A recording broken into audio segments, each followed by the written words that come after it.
Doctor ortho Ayurvedic oil and capsule. अब दर्द भी घुटने टेकेगा।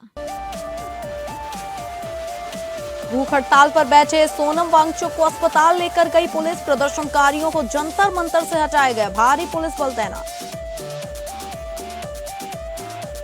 मुख्य चुनाव आयुक्त का बयान, यूपी में तय समय पर होंगे विधानसभा चुनाव। जनगणना को आगे पीछे कर सकते हैं, फरवरी मार्च 2027 में होने वाले हैं विधानसभा चुनाव। सीएम योगी की कांवड़ियों से अपील, कांवड़ यात्रा में अनुशासन बनाए रखे, हुड़दंग से बचे। आज बुलंदशहर, संभल, अमरोहा के दौरे पर रहेंगे सीएम योगी। अमेरिका और ईरान के बीच जंग हुई तेज, अमेरिका का लगातार 7वीं रात ईरान पर हमला।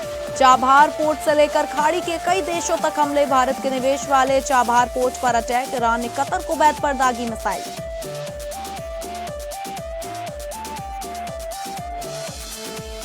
नमस्कार, आप सभी का बहुत स्वागत है और मैं हूं आपके साथ अंकिता सिंह। शुरुआत करेंगे बुलेटिन की बड़ी खबर का रुख करके। जो बड़ी खबर आ रही है इस वक्त की आपको बता दें, सोनम वांगचुक को अस्पताल लेकर गई पुलिस। भूख हड़ताल पर बैठे वांगचुक को पुलिस अस्पताल लेकर गई। प्रदर्शनकारियों को जंतर मंतर से हटाया गया, भारी पुलिस बल तैनात। वहीं 21 दिन से भूख हड़ताल पर बैठे थे सोनम वांगचुक। दिल्ली के जंतर मंतर पर 21 दिन से भूख हड़ताल पर बैठे सोनम वांगचुक को पुलिस सफदरगंज अस्पताल लेकर गई।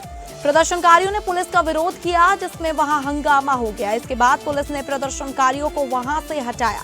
वांगचुक पेपर लीक मामले की जांच और शिक्षा मंत्री धर्मेंद्र प्रधान के इस्तीफे की मांग को लेकर अनशन कर रहे हैं। उनकी सेहत लगातार गिरती जा रही है, उनका वजन 9.5 किलो से ज्यादा कम हो गया है। दिल्ली पुलिस प्रदर्शनकारियों से जंतर मंतर खाली करने की अपील कर रही है। जंतर मंतर पर भारी पुलिस बल तैनात है और प्रदर्शनकारी जमकर नारेबाजी कर रहे हैं। दिल्ली हाईकोर्ट ने केंद्र और दिल्ली सरकार को आदेश दिया था कि वांगचुक का रोजाना मेडिकल चेकअप किया जाए और जरूरत पड़ने पर इलाज भी किया जाए। वहीं डॉक्टरों के मुताबिक वांगचुक का वजन अब तक करीब 9.5 किलो घट चुका है। नई दिल्ली के डीसीपी ने एक्स पर जानकारी दी कि दिल्ली हाईकोर्ट के आदेश के बाद सोनम वांगचुक की बिगड़ती सेहत की वजह से उन्हें जरूरी मेडिकल केयर के लिए हॉस्पिटल में शिफ्ट किया गया है। हाईकोर्ट के आदेश का पालन करते हुए प्रदर्शनकारियों ने रुकावट डालने की कोशिश की, जिसमें हंगामा हुआ। वहीं कॉकरोच जनता पार्टी नीट पेपर लीक के विरोध में 20 जून से जंतर मंतर पर प्रदर्शन कर रही है। वे शिक्षा मंत्री धर्मेंद्र प्रधान के इस्तीफे की मांग कर रहे हैं। वांगचुक भी उनके साथ आंदोलन में शामिल है।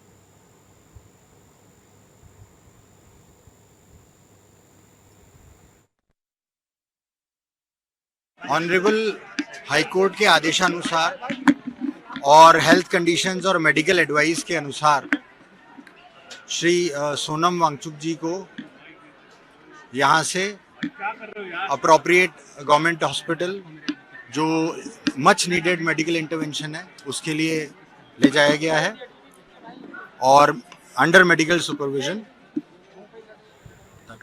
और अगली बड़ी खबर का रुख कर लेते हैं। मुख्य चुनाव आयुक्त का बयान, यूपी में तय समय पर होंगे विधानसभा चुनाव। जनगणना को आगे पीछे कर सकते हैं, फरवरी मार्च 2027 में विधानसभा चुनाव होने हैं।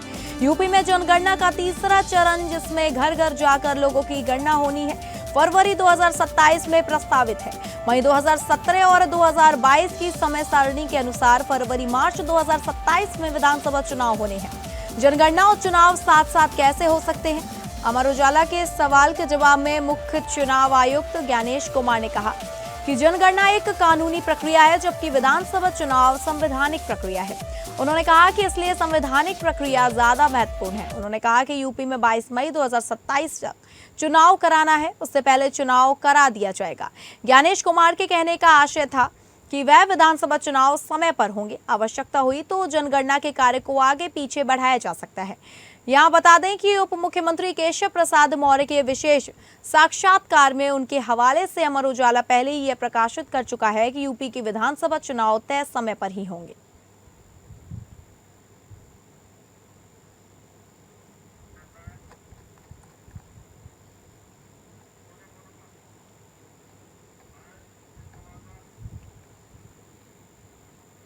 और इस खबर की अधिक जानकारी के साथ हमारे विशेष संवाददाता आनंद सिंह हमारे साथ जुड़ चुके हैं। आनंद, अब फरवरी मार्च में विधानसभा चुनाव होने हैं, तैयारियां की शुरुआत हो चुकी है। वहीं बताया जा रहा है कि जो जनगणना है वो आगे पीछे हो सकती है, तो इसकी कोई तय समय सीमा है? कौन से महीने में होगी, कब से कब तक होगी, कितने दिनों में होगी? देखिए, बिल्कुल इस बात को लेकर कयास लगाए जा रहे थे और काफी चर्चा इस बात की थी कि उत्तर प्रदेश में जो विधानसभा चुनाव है वो थोड़ा आगे पीछे हो सकते हैं, क्योंकि जनगणना भी प्रस्तावित है। 22 फरवरी से जनगणना का दूसरा चरण उत्तर प्रदेश में शुरू होना है, जहां पर लोगों की गिनती होगी। लेकिन चुनाव आयोग ने भी स्पष्ट कर दिया है, जो मुख्य चुनाव आयुक्त है उनका जो बयान है वो स्पष्ट ये कहता है कि क्योंकि विधानसभा चुनाव संवैधानिक प्रक्रिया है और वो अपने समय पर ही संपन्न होंगे, यानी 22 मई 2027 से पहले उत्तर प्रदेश में चुनाव संपन्न करा दिया जाना है और उसके पहले करा दिया जाएगा। स्पष्ट तौर पर यह भी कहा गया है जो मुख्य चुनाव आयुक्त हैं उनकी तरफ से कि अगर जरूरत पड़ती है और क्लैश होते हैं विधानसभा के चुनाव के डेट हैं या जनगणना, तो जनगणना आगे पीछे हो सकती है, उसको आगे पीछे बढ़ाया जा सकता है। लेकिन जहां तक चुनाव है वो चुनाव अपने तय समय पर ही कराए जाएंगे, ऐसा स्पष्ट एक तरह से अब ये कहा जा सकता है कि स्पष्ट कर दिया गया है चुनाव आयोग की तरफ से कि वो अपने तय समय पर ही होंगे। एक जो इसमें विशेष बात और निकल कर सामने आई है कि 3 विधानसभा की जो सीटें जहां पर उपचुनाव होना था, क्योंकि वहां वो सीटें अभी फिलहाल खाली चल रही हैं, वो घोसी, दुग्धी और फरीदपुर की सीट, वहां पर भी एक तरह से कह दिया गया है क्योंकि 6 महीने के आसपास का समय उत्तर प्रदेश की विधानसभा चुनाव में बचा है, तो ऐसे में यहाँ 3 जो विधानसभा सीट है उस पर उपचुनाव नहीं कराया जाएगा। अब वो जो 5 वर्ष के चुनाव होते हैं, 2027 का जो चुनाव होगा उसके साथ ही वहां पर भी चुनाव होगा। जी ठीक है, बहुत धन्यवाद आनंद आपका जानकारी देने के लिए। और अगली बड़ी खबर आ रही है, आपको बता दें सीएम योगी की कांवड़ियों से अपील, कांवड़ यात्रा में अनुशासन बनाए रखें, हुड़दंग से बचें। सीएम योगी ने कांवड़ संघों से अनुशासन बनाए रखने की अपील की, छोटी छोटी बातों पर हुड़दंग नहीं होना चाहिए। पश्चिमी यूपी को सौगात देने पहुंचे हैं सीएम योगी। सीएम योगी आज बुलंदशहर, संभल, अमरोहा के दौरे पर रहेंगे। उत्तर प्रदेश के मुख्यमंत्री योगी आदित्यनाथ ने कांवड़ यात्रा के दौरान कांवड़ियों से अनुशासन, धैर्य, मर्यादा बनाए रखने की अपील की। उन्होंने कहा किसी भी तरह के हुड़दंग से विरोधी यात्रा को बदनाम करने की कोशिश कर सकते हैं। मुख्यमंत्री योगी ने शामली में एक जनसभा को संबोधित करते हुए कांवड़ यात्रा के दौरान अनुशासन और मर्यादा बनाए रखने की अपील की। उन्होंने कहा छोटी छोटी बातों को लेकर किसी भी तरह का हुड़दंग नहीं होना चाहिए, क्योंकि ऐसी घटनाओं का विरोधी फायदा उठाने की कोशिश करेंगे। मुख्यमंत्री ने कहा मैं सभी कांवड़ संघों से विनम्र अपील करूंगा कि याद रखना हम सब श्री राम के वंशज हैं, श्री कृष्ण के अनुयायी हैं और भोले शंकर के भक्त हैं। हम सब इस बात का ध्यान रखेंगे। वही राम की मर्यादा, कृष्ण की लीला और शंकर की समरसता व जीवंतता हमेशा हमें आगे बढ़ने के लिए प्रेरित करती है। सीएम योगी ने अपने संबोधन में कहा कि जीवन में धैर्य और अनुशासन हमारी सबसे बड़ी पूंजी होनी चाहिए। उन्होंने कहा छोटी छोटी बातों को लेकर कहीं भी हुड़दंग नहीं होना चाहिए। मुख्यमंत्री ने कहा कि विकास और लोक कल्याण की यह परियोजनाएं पश्चिमी उत्तर प्रदेश की प्रगति को नई गति देगी और विकसित उत्तर प्रदेश के संकल्प को और अधिक मजबूत करेगी।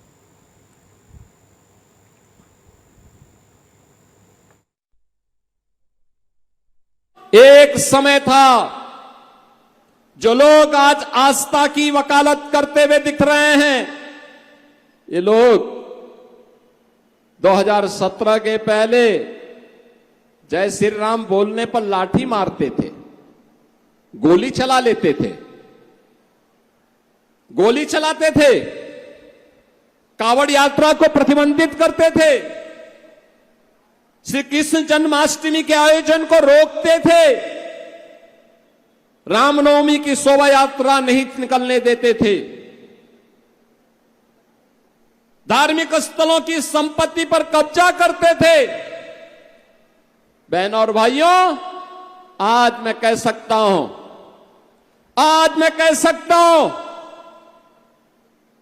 पश्चिमी उत्तर प्रदेश के लिए, यहां के किसानों के लिए, यहां के युवाओं के लिए, देश के अन्नदाता किसानों के लिए और देश के अन्नदाता किसानों के उन्नयन के लिए और युवाओं के उज्जवल भविष्य के लिए चौधरी चरण सिंह जी ने जो सपना देखा था, उस सपने को आज साकार कर रही है डबल इंजन की भारतीय जनता पार्टी और एनडीए की सरकार। अगली बड़ी खबर का रुख करेंगे, जहां मेरठ के ललिता गौतम प्रकरण, सीएम से मिली पीड़ित परिवार, दोषियों को सख्त सजा का भरोसा। आपको बता दें मेरठ के चर्चित ललिता गौतम प्रकरण में पीड़ित पीड़ित परिवार ने मुख्यमंत्री से मुलाकात की। घटना की जानकारी मिलने पर मुख्यमंत्री ने गहरा दुख व्यक्त करते हुए कहा कि इस मामले में कोई भी दोषी बख्शा नहीं जाएगा। मुख्यमंत्री ने प्रकरण को बेहद गंभीर बताते हुए विवेचना में किसी भी तरह की लापरवाही पर कठोर कार्रवाई के निर्देश दिए। उन्होंने परिवार को भरोसा दिलाया कि आरोपियों को कड़ी से कड़ी सजा दिलवाई जाएगी। पीड़ित परिवार की स्थिति को देखते हुए मुख्यमंत्री ने उन्हें मुख्यमंत्री सहायता कोष से 5 लाख रुपए की आर्थिक मदद देने के निर्देश दिए। साथ ही मृतका के पिता और चाचा को एक मुख्यमंत्री आवास उपलब्ध कराने को भी कहा। इसके अलावा मुख्यमंत्री ने अधिकारियों को निर्देश दिए कि पीड़ित परिवार को आयुष्मान कार्ड, राशन कार्ड सहित सरकार की सभी लाभार्थी योजनाओं का लाभ तत्काल दिलाया जाए ताकि उन्हें किसी प्रकार की दिक्कत न हो। मुख्यमंत्री के आश्वासन के बाद पीड़ित परिवार ने सरकार के प्रति आभार जताया। और इस खबर की अधिक जानकारी के साथ हमारे विशेष संवाददाता आनंद सिंह हमारे साथ एक बार फिर से जुड़ चुके हैं। आनंद, ललिता गौतम प्रकरण जो पूरा मामला है, सीएम योगी पीड़ित परिवार से मिले, उन्होंने कई जन कल्याणकारी योजनाओं से अवगत कराया है, पीड़ितों को मुआवजा दिलाने की भी बात करी है। और ये मामले की बात करें तो उन्होंने बोला है कि दोषियों को सजा भी दी जाएगी। तो पहले तो ये इस मामले के बारे में बात कर लेते, पूरा मामला क्या है? बिल्कुल, देखिए ये ललिता गौतम हत्याकांड में मुख्यमंत्री योगी आदित्यनाथ ने न सिर्फ मुलाकात की है बल्कि परिवार को पूरी तरह से न्याय का उन्होंने आश्वासन भी दिया है। पीड़ित परिवार की सहायता के लिए मुख्यमंत्री सहायता कोष से 5 लाख रुपए की आर्थिक मदद के निर्देश दिए गए। साथ ही साथ ये भी स्पष्ट तौर पर कहा गया है कि तमाम जो सरकार की योजनाएं हैं, चाहे आयुष्मान कार्ड हो, राशन कार्ड हो, ये तमाम जो अन्य लाभ हैं उनके जांच उनके लाभ पीड़ित परिवार को दिए जाए, ये मुख्यमंत्री ने उनसे मुलाकात में कही है। इस पूरे मामले को लेकर काफी पॉलिटिक्स हुई, काफी राजनीति हुई। अभी कुछ दिन पहले समाजवादी पार्टी के जो मुखिया है अखिलेश यादव, उन्होंने भी दिल्ली जाते समय मुलाकात की थी मेरठ में पीड़ित परिवार के साथ और न्याय की उन्होंने मांग की थी। तो कहीं ना कहीं क्योंकि अनुसूचित जाति से जुड़ा ये मामला है और उसके बाद ये और बेहद संवेदनशील और गंभीर मामला है, इसको लेकर तमाम तरह की आप कह सकते हैं कि इसमें राजनीति भी हुई। इसके बाद अब मुख्यमंत्री योगी आदित्यनाथ ने ये मुलाकात की है और ये पूरे परिवार को यह आश्वासन दिलाया है कि किसी तरह से भी जो इस मामले में न्याय किया जाएगा और जो भी साक्ष्य निकल कर आएंगे, जो भी जांच निकल कर आएगी, उसके आधार पर कार्रवाई की जाएगी। ठीक है आनंद, आपका धन्यवाद जानकारी साझा करने के लिए।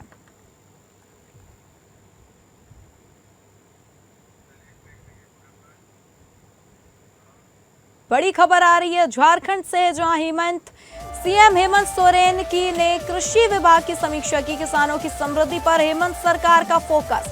हर जिले में होगी मॉडल किसान पाठशाला, दलहन और मिलेट की खेती को मिलेगा बढ़ावा। मुख्यमंत्री हेमंत सोरेन ने शुक्रवार को झारखंड मंत्रालय में कृषि, पशुपालन एवं सहकारिता विभाग की उच्च स्तरीय समीक्षा बैठक की। वित्तीय वर्ष 2025 से 26 की उपलब्धियों और 2026 से 27 की कार्य योजना की समीक्षा करते हुए उन्होंने अधिकारियों को निर्देश दिया है कि सरकार की किसान कल्याणकारी योजनाओं का लाभ अंतिम व्यक्ति तक पारदर्शी और समयबद्ध तरीके से पहुंचे। इस बैठक में कृषि मंत्री शिल्पी नेता तिर्की समेत विभाग के वरिष्ठ अधिकारी मौजूद रहे। मुख्यमंत्री ने राज्य के प्रत्येक जिले में कम से कम एक मॉडल किसान पाठशाला विकसित करने का निर्देश दिया। उन्होंने कहा कि किसानों को आधुनिक और तकनीक आधारित खेती का प्रशिक्षण दिया जाए तथा कृषि विश्वविद्यालयों और अन्य संस्थानों के सहयोग से नवीन कृषि तकनीकों का प्रसार किया जाए। वर्तमान में संचालित किसान पाठशालाओं को और प्रभावी बनाने पर भी जोर दिया गया। मुख्यमंत्री ने कम वर्षा वाले क्षेत्रों को ध्यान में रखते हुए दलहन और मिलेट की खेती को बढ़ावा देने की रणनीति तैयार करने का निर्देश दिया। राज्य में सामान्य से कम वर्षा की स्थिति को देखते हुए मुख्यमंत्री ने विशेष रणनीति बनाने के निर्देश दिए। उन्होंने खासकर पलामू प्रमंडल और अन्य कम वर्षा वाले जिलों में कम पानी वाली फसलों, जल संरक्षण, जैविक खेती और व्यावसायिक कृषि को बढ़ावा देने पर जोर दिया। इसके साथ ही कृषि क्षेत्र में मजबूत प्रोक्योरमेंट सिस्टम विकसित करने की बात कही।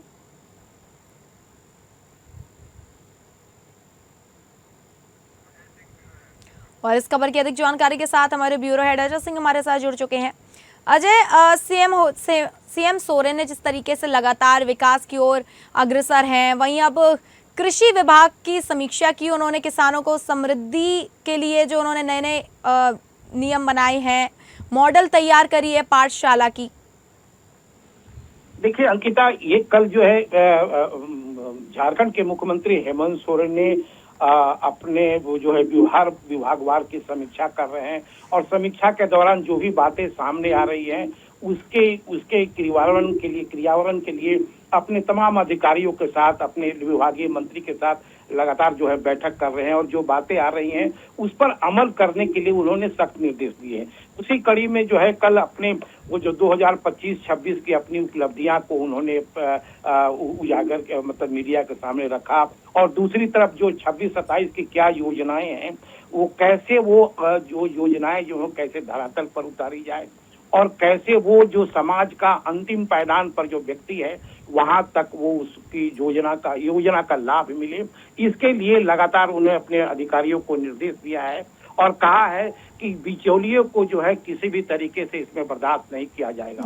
दूसरी उनका जो है जो सबसे जो झारखंड के लिए जो महत्वपूर्ण पहलू है, यहाँ मिलेट की खेती बहुत होती है तो मिलेट पर उन्होंने विशेष जोर दिया है और जैसे झारखंड जो मतलब झारखंड का जो स्पेशलिटी है जैसे मधुमक्खी पालन, डेयरी, मशरूम और मत्स्य पालन पर भी उन्होंने विशेष जोर दिया है जिससे कि किसानों को अधिक आर्थिक लाभ मिले। और उसी कड़ी में उन्होंने अपने जो है हर जिले को उन्होंने एक मॉडल किसान पाठशाला का जो है विकसित करने का निर्देश दिया है कि वहाँ के जो कृषि लोग आएंगे हर जिले में कम से कम उनके साथ एक बैठक होगी और उनको ये टेक्निक के आधार पर बताया जाएगा, एआई और टेक्निक के आधार पर बताया जाएगा कि कैसे आप उसमें अपने सुचारू रूप से या कैसे अपने आप को विकसित कर सकते हैं। एक और जो महत्वपूर्ण बातें हैं वो ये उन्होंने अपने बात में कही है कि जैसे वो चीज जो हमारे यहाँ जो प्रोडक्शन हो जाती है ये जो कृषक जो पैदावार जो कर लेते हैं तो उनको एक उचित बाजार नहीं मिलता है, तो उस बाजार के लिए भी कि उस बाजार की वो व्यवस्था करेंगे ऐसी उन्होंने अपने अधिकारियों को निर्देश दिया है और कहा है कि हर जिले में 1 से 2 से 3 गांव ऐसे होने चाहिए जो पूर्णतः विकसित होना चाहिए और उस पर जो है मॉडल विलेज का एक रूप होना चाहिए। तो यानी लब्बो लुभाव ये कि मुख्यमंत्री जो है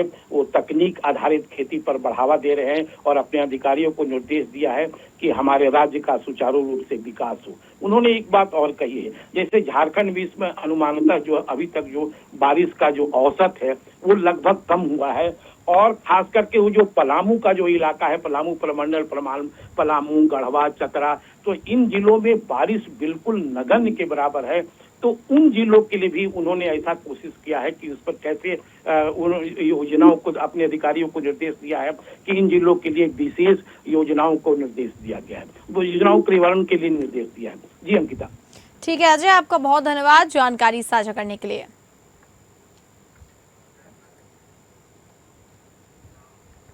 और अगली बड़ी खबर का रुख करेंगे जो आ रही है उत्तराखंड से, जहां देहरादून में कांग्रेस का छात्रों की गूंज कार्यक्रम।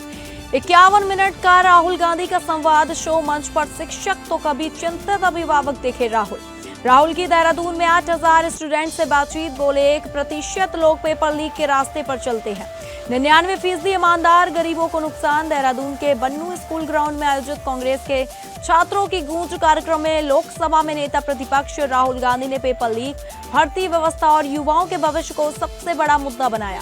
उन्होंने कहा सिर्फ 1% लोग पेपर लीक का रास्ता अपनाते हैं, लेकिन इसकी कीमत 99% ईमानदार और गरीब युवाओं को चुकानी पड़ती है। राहुल ने कहा मीडिया शादी और चीते की बात करेगी, लेकिन पेपर लीक जैसे मुद्दों पर चर्चा नहीं होगी। राहुल गांधी ने कहा देश का मौजूदा टेस्टिंग सिस्टम पुराना हो चुका है और तकनीक के बेहतर इस्तेमाल से पेपर लीक जैसी घटनाओं पर काफी हद तक रोक लगाई जा सकती है।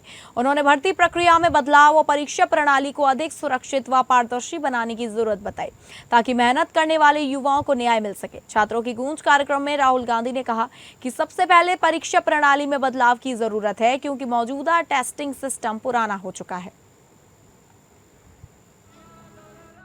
नहीं, इस पे आपको फाइनेंशियल कॉस्ट सहनी पड़ेगी, फैमिली प्रेशर लगेगा, इस पे आपको एज लिमिट आएगा, इसके लिए आपको 8 घंटा 5 साल के लिए मेहनत करनी पड़ेगी।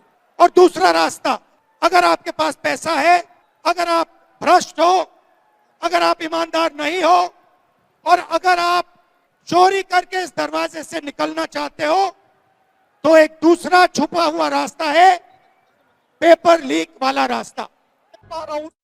और इस खबर की अधिक जानकारी के साथ हमारे संवाददाता विष्णु तिवारी हमारे साथ जुड़ चुके हैं।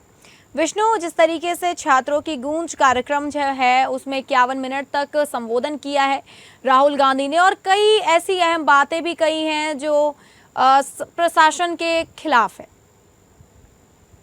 जी शालिनी, आज जो है अंकिता, ऐसा है कि ये पेपर लीक मामले में जो कल राहुल गांधी ने संबोधन किया है वो बहुत ही अलग तरह से किया है इसका, क्योंकि कल कोई भी मंच पे कोई भी बड़ा नेता वहां पर मंच पे उपस्थित नहीं था, सिर्फ प्रोग्राम उनके इवेंट के लोग ही कर रहे थे।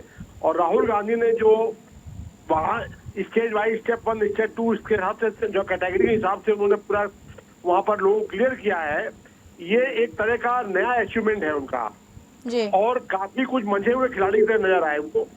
उन्होंने जो मेनू कार्ड जो दिया था कि पेपर लीग रेस्टोरेंट में आप जाइए तो आपको मेनू कार्ड होता है, उस पर मेनू कार्ड पे की तरह ऐसे ही पेपर लीग का रेस्टोरेंट पेपर लीग का मेनू कार्ड बना हुआ है। तो उन्होंने बताया कि नीट में 40 लाख पेपर लीग का, और अब उन्होंने बताया कि ये सब इंस्पेक्टर में 25 लाख, ये जो उन्होंने कैटेगरी दिया है 40 लाख, 25 लाख, 15 लाख, ये उससे काफी जो है यहाँ पर युवाओं पर काफी उसका असर पड़ा है। और दूसरा जी, यहाँ पर एक लड़की थी रिया थापा, उसकी यहाँ पर डेथ हो गई थी, उसके फादर को मंच पे बुलाना, उन्होंने इमोशनल जो है वहाँ पर काफी कुछ उनसे कहा कि आप हमारी आवाज को संसद में उठाएं, और ये इसका काफी प्रभाव पड़ा है कल के। अब इसको कांग्रेस कैसे बुनाती है ये अलग विषय है। ठीक है विष्णु, आपका बहुत धन्यवाद जानकारी साझा करने के लिए। और अगली खबर का रुख करेंगे जो आ रही है बलरामपुर से, जहां पर आपको बता दें कि बलरामपुर पुलिस ने साइबर अपराध के खिलाफ बड़ी कार्रवाई करते हुए लोन दिलाने के नाम पर लाखों रुपए की ठगी करने वाले 2 शातिर साइबर अपराधियों को गिरफ्तार किया। आरोपी खुद को बैंक अधिकारी और बैंक मैनेजर बताकर लोगों से ऑनलाइन ठगी करते थे। पुलिस ने उनके कब्जे से मोबाइल फोन, फर्जी बैंक ID और फर्जी आधार कार्ड बरामद किए हैं। जनपद में चलाए जा रहे साई वाजरा अभियान के तहत कोतवाली, उतरौला पुलिस और जनपदीय साइबर सेल की संयुक्त टीम ने कार्यवाही करते हुए मोहित नाथ और संगम नाथ नामक 2 साइबर अपराधियों को गिरफ्तार किया। पुलिस जांच में पता चला कि दोनों आरोपी बैंक अधिकारी बनकर लोगों को लोन दिलाने का झांसा देते थे और प्रोसेसिंग फीस व अन्य चार्ज के नाम पर ऑनलाइन रकम वसूल लेते थे। पुलिस ने आरोपियों के कब्जे से 2 एंड्रॉइड मोबाइल फोन, फर्जी आधार कार्ड की छाया प्रति और फर्जी बैंक ID बरामद की है। पुलिस महानिदेशक महोदय उत्तर प्रदेश के द्वारा साइबर वज्र नाम से पूरे प्रदेश में चलाए जा रहे अभियान के अंतर्गत बलरामपुर पुलिस ने भी साइबर फ्रॉड करने वाले एक फर्जी गिरोह का भंडाफोड़ किया है।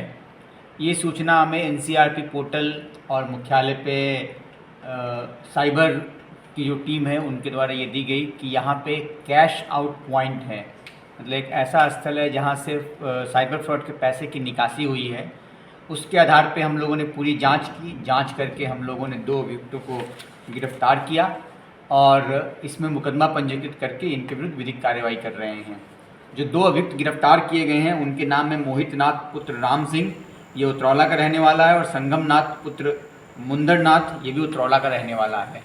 और अगली बड़ी खबर का रुख करेंगे जो अमेरिका और ईरान के बीच और भीषण हुई जंग। अमेरिका का लगातार 7वीं रात ईरान पर हमला। चाबहार पोर्ट से लेकर खाड़ी के कई देशों तक हमले। भारत के निवेश वाले चाबहार पोर्ट पर अटैक। ईरान ने कतर, कुवैत पर दागी मिसाइलें। अमेरिका ने लगातार 7वीं रात ईरान पर एयर स्ट्राइक की। इन हमलों में पुल, एनर्जी इंफ्रास्ट्रक्चर और भारत के निवेश वाले चाबहार पोर्ट का एक कंट्रोल टावर निशाना बना।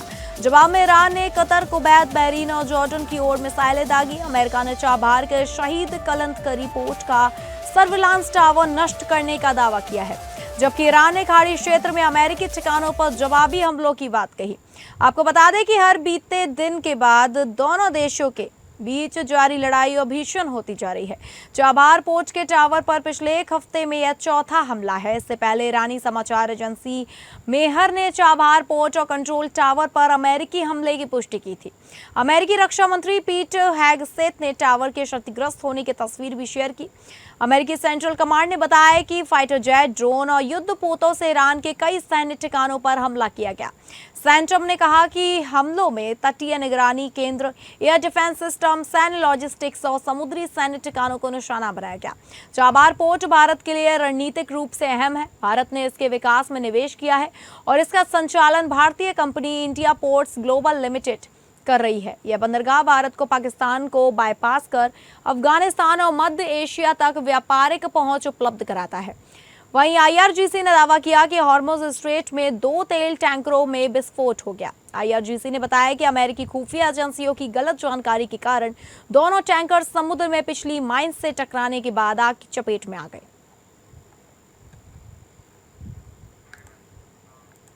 तो फिलहाल इस बुलेटिन में इतना ही। नमस्कार।